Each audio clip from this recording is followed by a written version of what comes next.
What's going on, guys? This is Jason. You're watching Wcrc 24/7. Well, I think I might change the name of my channel, or I may just leave it the same. However, I think my channel is going to be more focused on racing, so I'll probably leave it the same because I don't know how long this will last. You know, my interest in the racing aspect of it. However, I haven't really talked on many of my videos lately. I've just been kind of posting videos of, a few races, little bits and pieces here and there when I can, and it's kind of hard to race and take videos. So, I've had my girlfriend help a little bit. I may have referred to her as my wife before. We've been together 8 years. I love her to death. And we got a child together. We live here together, so she ain't going nowhere. So I'll probably just call her my wife, my old lady, something to that effect. Anyway, a few changes I've done to this, I'm gonna talk about. And I raced this thing last weekend, last Saturday. It was an evening race. I did post a short video of the main. It was I think about 5 minutes of the beginning of the main, maybe. And I wasn't able to end up completing that. I got about 9 minutes in, and trying to think what happened. This shock. That's right. My this shock right here had been leaking, and I hadn't had time to really take a look at it. When I say I hadn't had time, really, I just, I don't know. I just figured it was something that, that would need parts to replace. I didn't really, feel like getting into it. So, but anyway, after the race, I was like, all right, I got to change this because I can't be having, my drive axles popping out. So, I took it apart, and I think when I took it apart,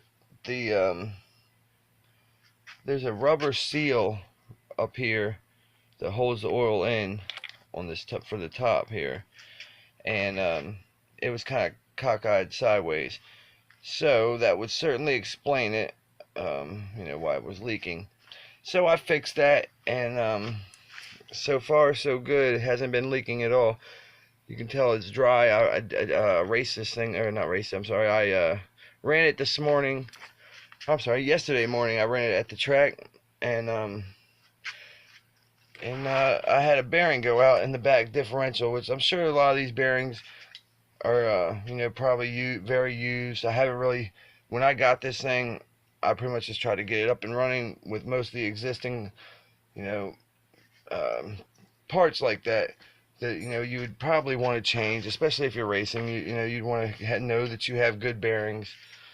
But I just started a new job here a month and a half, 2 months ago now, and just haven't had much time. So, all right. So, the back differential had locked up. I took it apart. There was a bunch of dust shavings, it looked like, and it turns out it was a bearing for the out drives of the differential had gone out, and I don't know what all the shavings were of.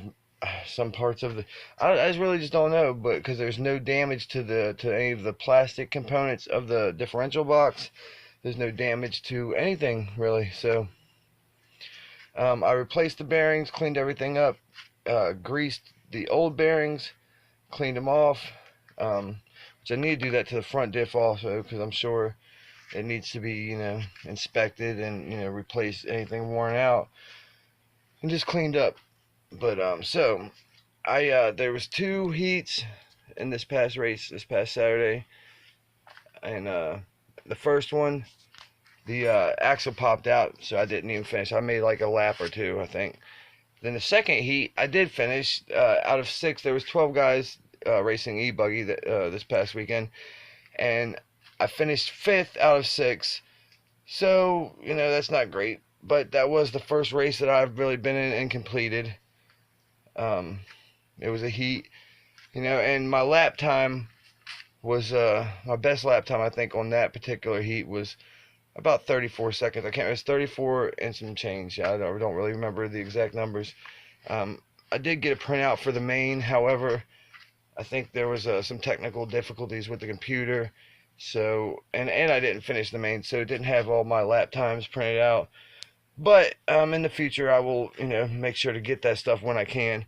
The guy who runs the race is a pretty cool guy, and I think he'd be willing to make sure I get a copy if I ask for it. So hopefully, I will be able to post the the results of the next race. But I'm real happy with this thing. In a lot of aspects. With the new motor I've got in it, this thing is just a powerhouse. It's a beast, and I love it. However, this is a lower end 8 scale buggy that I got as a ready to run, buggy, and it's a lot quieter. Which I know I think I said somebody had asked me one of my subscribers had asked the question and said, why is it so loud, or what's all that noise or something, in one of the first videos I ever posted. And this thing is loud. And I assumed it was from a metal spur gear. After some closer inspection, it does not have a metal spur gear. So, I don't know what it is, other than probably some worn out bearings and just things needing to be greased. So I will get that looked at before I race it again, which is today's Friday, so we race at my local track once a month, the third Saturday of the month. So, if anybody here local or close by, y'all want to come out, it's practice begins at 2, and race starts at 4. So come on out. All right, but for this thing, I'm thinking I might sell this thing, because as long as I have any RC I have, I want to keep it running.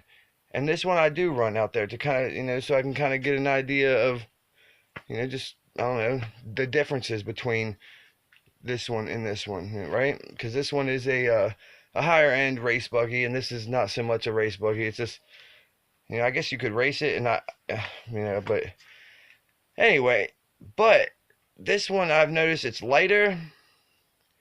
I'm not gonna say it jumps better. This one's certainly more stable on the jumps, but this one's lighter. It doesn't traction roll nearly as bad.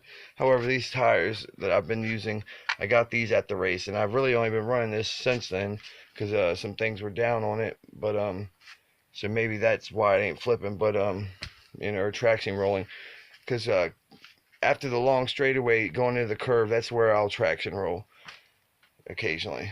So, and generally that's just because my speed's too high.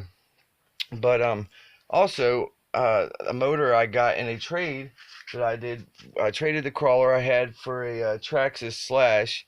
It came with a small 3670, but a small 8 scale motor, and I couldn't put that in there in the Slash because it's got a plastic gearbox, and it's even got the motor where it mounts to the gearbox is plastic. So I wasn't even going to try that. And I was looking at the motor, and I turned the shaft, and it seemed like the magnets were real strong, way stronger than the stock motor that came in this. So I figured I'd throw it in here and see what we got. I don't know the KV on it, but it's got to be somewhere 2400 or better, because this thing is it's really fast. I need to get it out here and do a speed test, because I did a speed test with a 2650 kV motor with it's slightly longer. It's a 3674, and I think if I recall correctly, I think we got like 52. I really don't know, but I'll look back in my archives and see. But yeah, so I want to see how fast this motor, or how fast it's going with this motor in it with the same pinion, just so I can kind of get an idea of what the KV rating may be for the motor. But I'm real happy with the motor in this. Actually, it drives real smooth. It drives, it's real fast. It's pretty torquey for being a smaller 36 diameter motor. But anyway, so we'll see how it does. I would upgrade the size on this motor, and I will, but first I got to find some sort of way to modify the motor mount, because this one's got the clamping design that's designed for a 36 millimeter motor.